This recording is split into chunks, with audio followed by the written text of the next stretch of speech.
So the first thing is how to hold the endoscope, the cold light, and the camera. And I think the best thing to do is to hold it as relaxed as possible. The first thing you should know is that this black ring here is not just to fix and put all things together. You can counterclockwise that ring in that order. This does not move anymore. That's how we hold it. The whole surgery, the cables are here.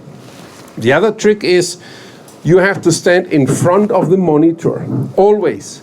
Do not rotate hips or knees. That lasts for half an hour. Then you will have pain in your back, pain in your knees, and if the surgery lasts longer, you will relax. Some surgeons do that surgery sitting down. That is good if you have long arms. My arms are pretty short, so if I sit down, I wouldn't make it. So for long-armed surgeons, that's fine sitting down. For short-armed surgeons, like many of us, standing is okay. Standing with the elbows close to your body. Do not do surgery like this. You cannot last long. Just like this, and very relaxed, and always in front of the monitor. You have your scrub nurse there or there. Usually, this is the patient. The monitor is in front of me. You can rotate the head, put yourself, and make yourself comfortable there. Important. Do not rotate yourself. Rotate the head. Okay? Usually, the head of the patient should be a little bit reclined backwards because you're working upwards. And that is important. The other trick to do that is when you start the surgery. What I see very, very frequently, well, once you have done this, you have done the white balance, you go in, you can zoom in or zoom out the picture. Try to have a little bit of the round picture on your monitor. Do not zoom in too much because then you get disoriented a little bit. Another trick when using the instruments is to open the nostril like this, then follow with the camera, and then just follow the instrument with your camera. And that way you avoid touching the mucosa, which may bleed here and there. Another thing you should avoid is this image here. You see, you have some whitish reflex there, and as soon as you see this, it means that you're touching the mucosa. Always try to keep away from the mucosa, whatever you do. So should you need a change of an instrument at the beginning, once you're an expert, you don't need it, go out with everything, change the instrument, again, go in, open the nose, and then follow the instrument. And that way, you avoid any lesions in the mucosa at the anterior aspect of the nose. Okay? So, said this is where I try to keep the endoscope I was telling you. So, this is the area. The endoscope is held here. And if you have a 45 degree lens or whatever, you can go in and out from here. The advantage I have is that I love to use the 45 degree lens. Why so? Because a 45 degree lens, which is introduced like this, as you can see here, has an angled vision that allows me to oversee everything. And I don't need to move anything there. My endoscope is fixed here. The whole surgery, almost all surgery. So I can come in and out from below without disturbing the endoscope, without disturbing everything. And if you keep the endoscope here, you always have the overview where you want to do the surgery, namely, mainly between the middle turbinate and the lateral wall. If you go inside, too far inside, the risk of losing orientation is higher. Of course you will need to do that, but it is important to understand that the 3D image your brain is constructing of the anatomy is gained or obtained by moving the endoscope. That is how you obtain your 3D image. Otherwise, it's a 2D image. Okay? So, said this, I was asked to do an endoscopic septoplasty, which is probably indicated in this situation here. As you can see, there is a slight deviation here. I'm not sure I have a cottle. No, I don't. I have a Freya. Oh, yes, I have. Usually I would do that with, and I would need a humidified cottonoid with water. Put that on the frontal area here. You wanted to show something? I want to show how hard you're pushing up in the soft triangle. Here, up here, very high, very high. Use this to show everyone. Yeah. Because they can't see it. Yeah, that is. Take advantage of the soft tissue here. That keeps the area inferiorly very open, and you can manipulate instruments 1, 2, or 3 if needed, particularly if you do advanced skull-base surgery. Don't you think sometimes at the end of the surgery there is almost like an impression of your camera? Yeah. So, let's do a fast endoscopic sinus surgery. Oh, thank you. Use one of these cotton knights, just one. Remember how to clean it. If it's a 0 degree, you clean it like this. If it's a 30 or 45, you need to bend it a little bit like this, okay? Don't scratch too heavily on this. Keep it on the forefront here, and that's it. Now let's do the incision. A knife would be, of course, much better, but we do not have the knife here. And also, someone holding the head would be nice, because the head is still alive. Thank you. You're welcome. So, what I learned from my bosses is that someone who is doing a surgery fast is doing it so because he or she does not repeat movements.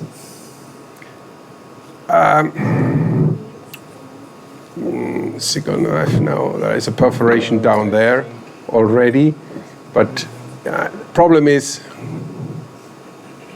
I like that saying, Manuel, about not repeating movements. It becomes a bigger issue as you do more fast surgery. Like, and people who are quick are just go to one step to the next quickly. Yeah. Without wasting a lot of time. It's not about rushing. Exactly. So, and the other thing I tell my residents is don't become an aspirator. That's using the aspiration, and don't stopping doing the aspiration because they don't know how to proceed further. It's the key indicator that they don't know what to do next. Yeah. Swipe all the time with their suction. Yeah. They're not sure what to do next. I'm not sure whether there has been a. I'll say when I'm teaching, that's how I know to say, what is your question? Where are you stuck? So there we are. The advantage of doing an endoscopic septoplasty is that this doesn't work anymore. My microphone doesn't work anymore. Is that you see a lot. Do you want me to hold that? So this is something important when you start, because you can learn the anatomy by doing an endoscopic septoplasty. So it is not always indicated to do a superior and an inferior tunnel. You should stick to the deviation you have. So we have changed a lot in that approach to the septum. And for example, I would do it here, for example, for this anterior aspect. But if this was normal, I would do a mini septoplasty here and do an incision like this, remove that spur, and then push the mucosa back. So we would no longer do a full septoplasty for such a isolated septal spur. So the advantage of doing that endoscopically for the first time is that you see all the cleavage planes very well. Wait, sorry. You see the cleavage plane. So here we are, cartilage. You dissect this very clearly. You can see whether you are on the right plane or the magical plane, if you want to say so. You can see how it looks like when you come to that inferior deviation. And you can see the change from cartilage to bone somewhere down here, okay? So some of you probably need an endoscopic septoplasty, take advantage of it, and perform it.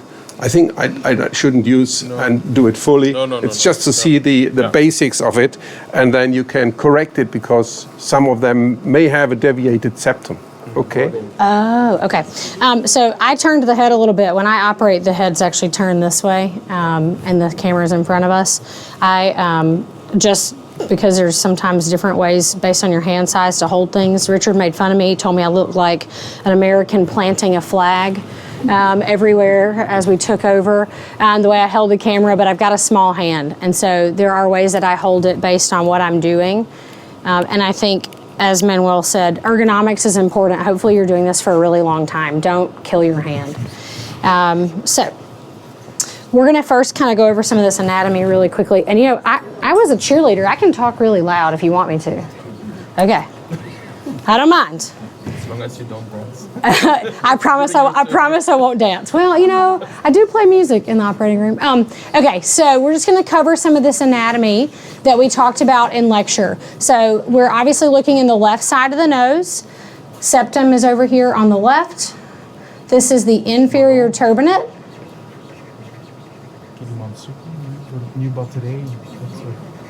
Oh, that's okay. Then this is middle turbinate, the head of the middle turbinate, axilla of middle turbinate, lateral nasal wall, uncinate, ethmoid bulla, okay? At this view, everything is kind of hidden. So we're gonna go through it stepwise, and I'm gonna, if we've got the angled scopes, I'll kind of change it up and show you both with a zero and an angled as we go, what things look like and what you might be able to see, okay? All right. Yeah, that's fine. In a second, I'll use that. I don't mind. All right, so the first thing that you do is you take this ball probe, might be called a double J, might be called a maxillary ball probe. You might have another name for it. Whatever you call it, that's what you're looking for. You take this in the nose with the ball facing up. If the middle turbinate, we're lucky in this situation because the middle turbinate's giving us plenty of space to get into the middle meatus, but let's say it wasn't, and it was, and it was sitting really far against the lateral nasal wall, then you would take a freer. Do you have a freer? Or a caudal? I like a caudal. Caudal's my favorite instrument.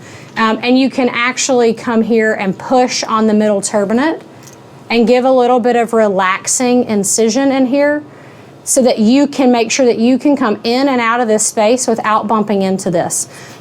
When this bleeds, your camera gets dirty, you get frustrated, you might destabilize it, and it really limits your ability to do your surgery efficiently, which is obviously the goal, accuracy and efficiency. So, ball probe comes in, and you enter into this space. So this is where your semilunar hiatus and infundibulum of your maxillary sinus are. And as you turn your ball probe, you turn it 90 degrees or 45 to 90 degrees, you're literally just using this to elevate this area off of the medial orbital wall. This is a 3-layer structure. It is mucosa, bone, and mucosa. You want to get all 3 layers, and you want to make sure that this is totally elevated so that you can take this off safely. All right, do you have a backbiter to the right? Jessica, can you show the maxillary line before you do uncinectomy? Yes.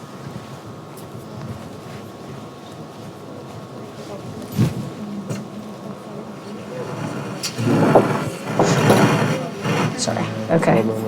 That's okay. What do you want me to show, Agnieszka? I'm sorry. The maxillary line, I think. I gotcha. So you're going to have entrance, your floor of your sinus or floor of your opening into the sinus is going to live right here above this turbinate root. You don't want to be coming down into inferior turbinate root, okay? And so your maxillary os is going to live kind of right in this space. You just can't see it yet. That's important to understand that you cannot see the natural ostium of the maxillary sinus, even if it would use a 70-degree angled space. Why don't I show? Sometimes you can a little bit, but usually you can't. What do y'all use mostly, 45s or 70s? 30 or 0. 30, 0, yeah. Okay, all right. Well, let me show you what you see with the 30 then. Just so you can see it before it's been modified in any way, if we've got the time to.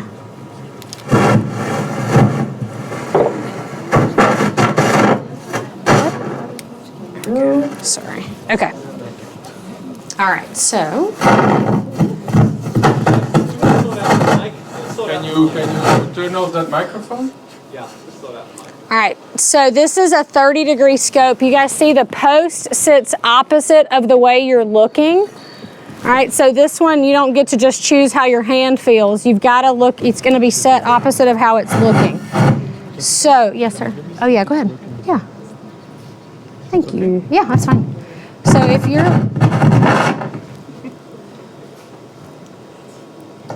Good? Y'all can hear me? Okay. All right, so if you're looking with this 30-degree scope, now keep in mind that our view is sitting out lateral. If you're not careful, you're going to run into something. Your perspective has changed, so it remains important to avoid that meniscus, that white light, because you'll end up bumping into something and making it bleed, and also kind of keeping yourself between the uprights or between these two spaces, middle turbinate and lateral nasal wall. But you see how you cannot see the opening into the maxillary sinus. You can imagine where it probably is, but you can't see it, okay? So that's why we have to remove this uncinate process so that you can see that space. And I'm going to go back to the 0 to do this. Thank you. All right, this is a backbiter. They open to the right or the left, or maybe you have a universal that you can flip, or maybe it opens to the top and you have to turn your wrist. But whatever you have, the goal is for it to be opening in this direction when you're using it for this portion of the procedure. Yep, I see. So it slides into this space between middle turbinate and lateral nasal wall. And you're going to kind of push it posteriorly because you need to be able to open this completely. So I turned my wrist counterclockwise, open this, bring it forward towards the front of the nose, and then turn it again clockwise to situate it behind the uncinate process. You want to get all three of those layers.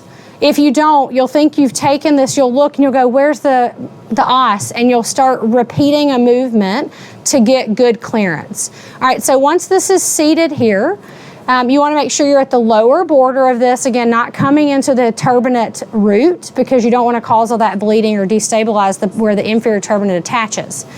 As you make this cut, I turn my wrist back counterclockwise so it's also elevating as we go, because we didn't use the ball probe to elevate all of the uncinate the whole way through. So use this to your advantage. All right, and this is a true or through cutting instrument, so it bites all the way through. Don't pull your hand out. Don't do anything different. Just resituate in the same space and keep going, okay? If you start pulling your instrument out, you're gonna end up wasting time. You're gonna come all the way anterior, and you see I've almost turned this 90 degrees. I'm just making sure that I get this all the way back to the front of that sinus. You don't wanna come into lacrimal bone. It's really hard and firm, so you feel that, but you do wanna get an adequate opening, okay? And so I don't really have anything else that I can easily take from here beyond that. All right, then let me see your ball probe. You don't have to, you can use a ball probe or you can use an up biting instrument or an up grasping instrument, but you can reflect this upper portion of the uncinate towards yourself so that you can remove this, okay? The upper bar of this uncinate is going to go all the way up into the frontal recess.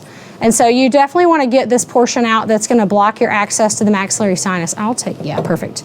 So on my video, you guys saw the 90-degree Blakesley being used where it grasped here laterally, pulled medial taut, and did a push-pull technique. That is also safe for the orbit because you're moving in parallel with the orbit. I personally like this method better. Feels, I don't know, less rough or whatever. And so you can track along this uncinate superiorly. Now, when you reach this portion, you can switch to a straight biter and do it that way. Don't make an instrument that's not supposed to work in a space, but you can turn and take this. If you collect tissue samples for histopath reports or anything like that, that's a good piece of tissue to send. I know Richard did that in the past. I don't know, are you still doing that? What's that? Taking that uncinate and sending it with some of your tissue path? Only if it's representative of The disease, yeah, if it's edematous. All right, so from here, you guys can get just the glimpse of that ostium, right? If you put on a 30, and so when I'm teaching, I don't use the 30 personally. That is just because I find that it's an extra move to switch the camera. But when I was in residency, this was something that was very important to make sure that you can see it. So you see it, you know it's there, you know it's safe. And so I'm gonna show you this move. I got one over here too. Just so that you do it this way. And do it this way until you feel super, super, super comfortable knowing that you see it every time, okay? The last thing you want to do is let hubris get in the way and end up in an orbit, right? That's not the goal. So if you take your ball probe and you place it in this ostium, this feels soft around the ostium. You can take that ball probe and push it a little posterior and a little inferior. You're not going to really go beyond the root of the inferior turbinate, so I don't have a lot of inferior laxity there, but I can widen this. Yes. Do you want to show, just stretch the uncinate down, because you might see like... There's the rest of this one, yeah. Halocell there. Yep, you're right. So yeah, you've got this extra cell. So if you're pushing and posteriorly through here, you guys see this kind of horizontal bar. So you've got a cell above, and then you've got sinus below, okay? You don't have to do the entire surgery with the ball probe. You don't want to strip mucosa. Really diseased mucosa strips easily. Really healthy mucosa strips easily. So don't be a stripper, all right? All right, so from here, you take your straight biter, and when you're operating on the left-hand side, you hold this like you normally would in your right hand and you turn your wrist. If you're operating on the other side, I switched this to, I call it a goofy grip. I don't know if everybody else calls it that too. Backhand, okay. I guess I relate it to snowboarding or something. I'm not sure. Okay, yeah, or upside down. You can, I know some people can certainly do this twisting thing. I don't want wrist problems. All the instruments were designed for a size 7.5 glove. I'm a 5.5 glove. I am not trying to mess with my longevity. So I switch it this way, just when we get to that side. Yes, ma'am. Take the next step. You can show very nicely that the natural osteum is in a kind of mucosal web. It spreads from Yes. the roof of the maxillary sinus up to the attachment of the uncinate to the inferior turbinate. Yes, you can see that. Difference. Yeah, you can see that through there. Said, if you remove the uncinate, so what? Right, you haven't changed. You have not changed the access into the sinus by doing that. So you take this instrument, you're going to turn it 90 degrees. You want the articulating part that moves to go in the sinus. And this is a straight bite. After this purchase, you can actually advance posteriorly and inferiorly. The opening to the sinus actually drops as you go further back. I don't know if it's me or the instrument. If you fill up the entire gate of the instrument, it actually won't bite as well. And so you really want to take like 2/3 of the actual biting component to bite that, okay? Now, as you go inferior, you are also going to be creating yourself a ledge if there were leftover sinus wall that you didn't get with your back biter. And you can take this all the way back. So this is not, a middle meatal antrostomy is not a small hole in the sinus. It's a large opening. All right, so let me see that back biter. I don't really have a ton of a ledge, but I'll show it just to, because sometimes you will have one. That you can actually come back in and you can take, if you've got a row of bone here, you can take that with your back biter, okay? Can I see an up true cut?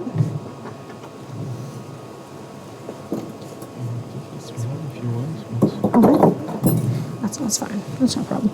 So you can see that there is this portion of the wall that we're going to have to take to be able to see orbit.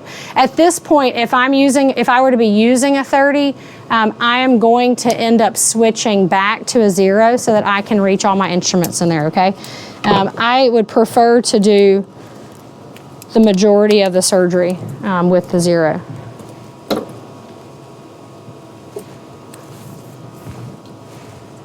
Straight biter. Or actually, let me see your up. Maybe this will fit. All right.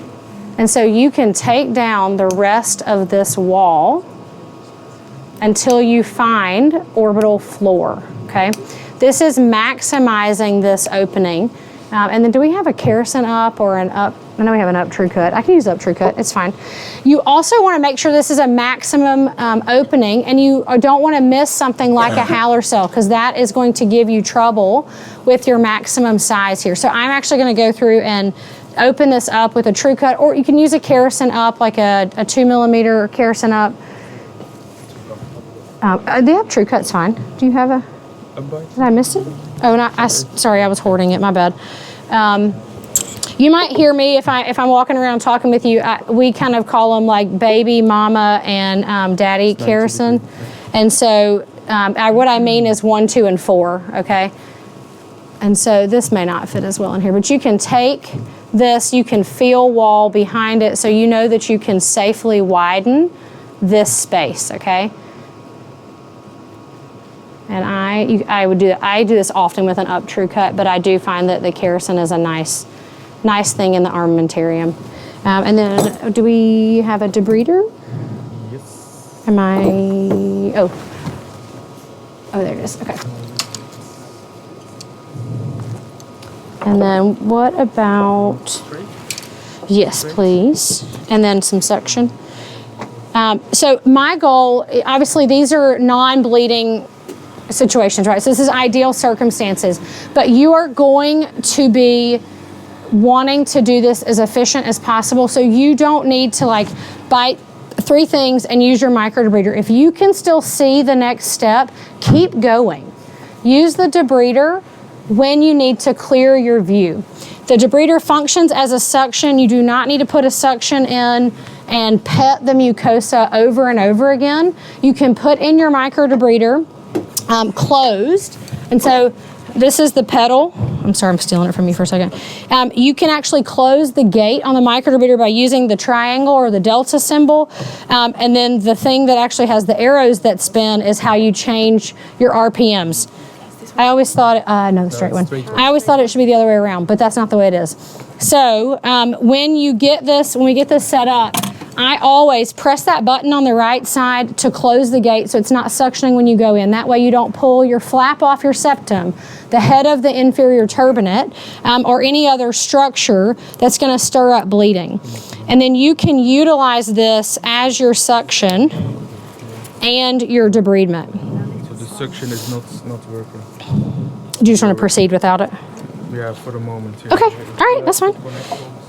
I think it's important, if you guys don't already know how to situate the shaver heads and the drill heads in these handpieces, when you get to your station, make sure you do that, because the person that you're working with that's helping you out may or may not know, or they may struggle to get it, and the buck kind of stops with you, because if you can't figure it out, then you can't proceed.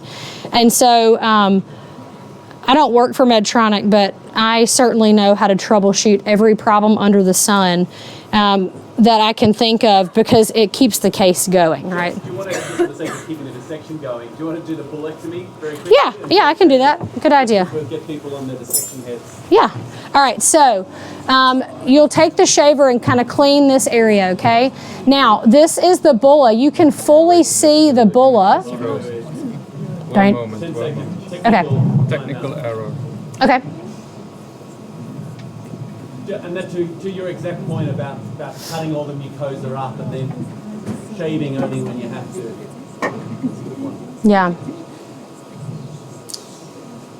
You taught me a lot of things, but efficiency was definitely on the list too. There comes a time after you get comfortable doing the operation that you get comfortable doing the operation seamlessly, that you're asking for what you need 2 steps from now, so that your assistant or nurse or whoever's helping you, you're good, has the ability to hand it to you right when you need it. All right, so this is that bulla, ethmoid bulla, and this is a J curette or a straight curette, depending on where you are. It's the least J of all the curettes, so I think the U.S. has that one wrong. I call it a straight curette now because of Richard, but whatever you call it, this is what you're looking for.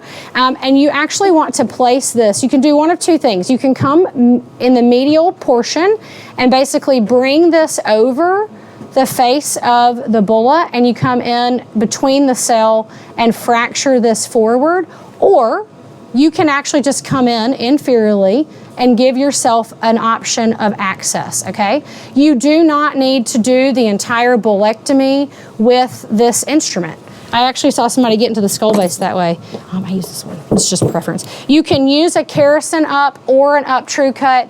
Either one is fine. I like the up true cut. That is a personal preference. There is not one better than the other. So you open the tine, back tine goes in that window that you made for yourself, and you are going to open this ethmoid bulla. And I kind of describe this as a windshield wiper. You want to move back and forth across the front face of this bulla, getting the complete opening into this space, and you're just kind of transitioning your hand like this, okay? And you can take this up a little bit superiorly. Technically, until you've defined the skull base, the cells above the bulla should be off limits. Until you get a lot of these under your belt, you feel super comfortable. But you can certainly take the space that you know is free and clear, okay? This is also a good time if you realize that you have left some uncinate that you would like to remove. It's a great time to do it with a Kerrison or this up true cut, okay? Then you're going to debride all of this stuff that you have crunched and munched through this area. And are we up and? Okay, good. So we'll actually do this all in one go. And you can do this. There's no reason that you can't, is there a reason why we switched from the straight?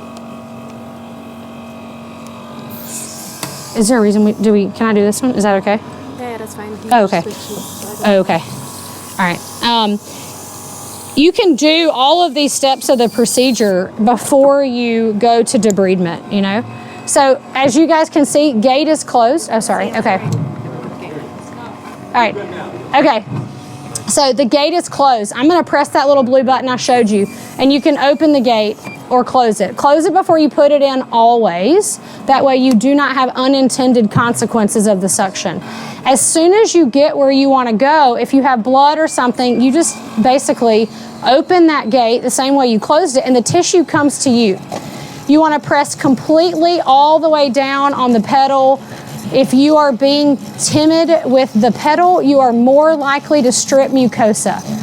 And a lot of this... Thing just to what you just put out. When you watch you operate, you're slicing out the tissues and then pulling away. Yes. Yep. So letting some of that come to you, but you can take your debrider, put it there, and then pull away. This is how you prevent major issues. But also, if you end up stripping some mucosa, you catch it and you can stop that from happening and replace that mucosa, like I just stripped that, off of or replace that mucosa back on the wall. All right, so we're gonna go ahead and take this stuff along the bulla as well. And you can twist this in your hand. You can twist the head of the curved shaver to meet what you need. You're gonna have to find what works best for your hand. I struggle to twist the head of the curved debrider. As you guys can see, there's a portion of this that I don't have great access to here, okay? And so you're gonna wanna make sure you double check all of those areas and get that completely open. Get that cell completely open. And so one of the things that I do, especially look for myself as quality control, but also when teaching, is if the resident or the trainee is doing the maxillary antrostomy, and I come and look with a 70. And so I look back and I can say, oh goodness, look at that. That's a recirculation problem waiting to happen. You guys see that? So I take that backbiter again with the 70. And if you thought that putting the 30-degree scope in was awkward, the 70 will definitely be something you want to practice with. And so I can take this backbiter and I can make sure that we include all of this area so that it's completely open and we get down all of that partition so that I'm not fixing that in clinic 3 weeks from now, okay? And then you can use a curved debrider. I won't do that now for the interest of time, but you can take your curved debrider. It's a RAD 40 debrider that has a rotating head. So it's different from a radenoid blade. A radenoid blade doesn't have a rotating head if you guys do those for your adenoidectomies. This has got a rotating head, so it can turn to shave the floor of that medial maxillary wall, or you can turn it to shave the roof. And so you want to make sure you maximize that opening. Is there anything else you want to cover in here? How how posterior you go and how inferior Can we you go go. back to a zero and Yeah. show your final Yeah. anatomy, Your- your boundaries? Yes. Your limits. Yeah. Yep, I sure will. You got it. Okay. All right. So again, middle turbinate. We've removed uncinect process, and I don't. I'll connect the rest of this because this all needs to be connected in with this maxillary sinus. Posterior wall of the maxillary sinus, and you can take this. You can come all the way back along this to flush. Okay, and then you want to take this all the way back posteriorly on this inferior component. And there, Keep it there for the sake of the Yeah. Phenopalatine. correct, yeah. I wouldn't go any further. Well, that, and if you get really aggressive, you'll end up in greater palatine and you'll have a numb palate. And Can you show the orbital floor? Show the orbital floor, Yeah, everyone. right, We need to make yes. it really clear. Pull Yeah. the camera back so we can see the... yeah, very good point. Thank you. So. Where's the medial orbital wall and how do you know? So the medial orbital wall is going to be in line after you've taken off the uncinate. You want to make sure you skeletonize this completely. And you can do it in this space. You're going to also define it back in the sphenoid and bring it forward to be sure that you've got it back in the corner pocket back there at the orbital Explain to apex. everyone why that's the medial orbital wall. Why is there not another cell there?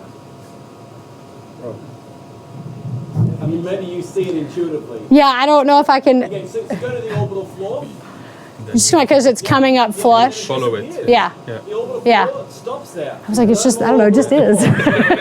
By definition, that right Yeah. angle turn Yep. Yeah, is, Yeah. we got a zero on, yeah? I do, yeah. Yeah, so there it comes down. Yeah, and it's then it stops, contiguous. And then it goes vertically. Yep. That's your medial orbital wall. It's amazing the number of people who learn uncinectomy techniques when they didn't see that right angle turn. Yeah. If you don't see the right angle, you don't know where the orbit is. Yeah, and this is a very important landmark for everything you do past this stage.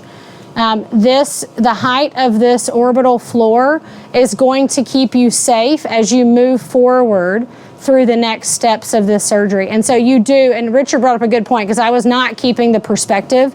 When you're doing things like this, like when we move on later, you want to have this view. You do not need to be like all up climbing the tree. You need to see the whole forest, okay?